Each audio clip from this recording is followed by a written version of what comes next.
Okay, so my name is Ethan Towns and I grew up in Weewar, New South Wales. So it is the cotton capital of Australia. So I grew up at Weewar and I went to Weewar Public and Weewar High School, and I did a lot of ag units and primary industries.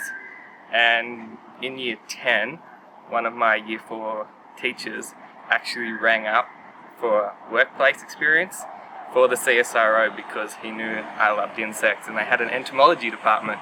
I always liked insects, weird bugs, creepy crawlies and all that sort of stuff.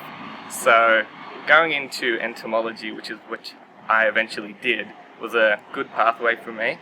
So in year 10 I went there for a week and I was kind of like stolen by a lot of the researchers because I could handle the field and all that really well. And then the next week I actually got a phone call if I wanted to do a traineeship for them, a school-based traineeship for them in year 11 and 12.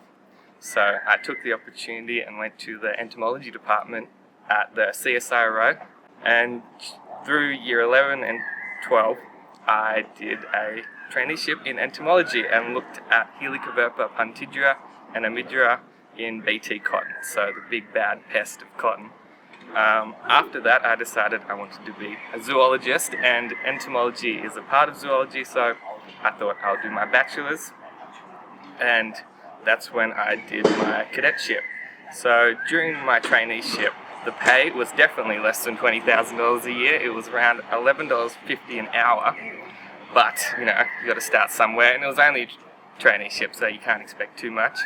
The cadetship, however, paid for my rent, my HECS, and food money, so it was amazing. After that I went into a scholarship, so PhD with UNE, and a top-up scholarship with CSIRO, and that is actually a lot more than you'd think. If you have two, it's around the $50,000 mark.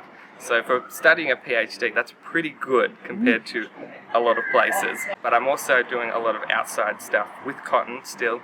My supervisor in CSIRO does a lot with cotton trash, so I've been helping with that. I'm starting to breed insects for other cotton companies. There's always usually something in cotton with insects. It has led me to travel a lot. I've gone to other CSIROs to teach how to look after the insect colonies. Some of the best aspects of doing all of this is that I get to meet so many fun and interesting researchers who are very like-minded, and they pay for your travel and accommodation and all those fun things. Some of the most challenging aspects of doing my work is we go into areas that are unknown and no literature on it, and it can be a nightmare, like doing heaps and heaps of trials that lead to nothing because you have no idea. But it's also one of the best at the same time because you get to work out this puzzle, there's always something to do, and it's just not a boring day-to-day job. It's always a puzzle each day. You get excited, and I've nearly been in the industry for 10 years now, and I'm only nearly 26, so obviously it's pretty good and I've stayed in it. So there's still lots of challenges ahead for Australia, especially with changing climate. So there's still lots of jobs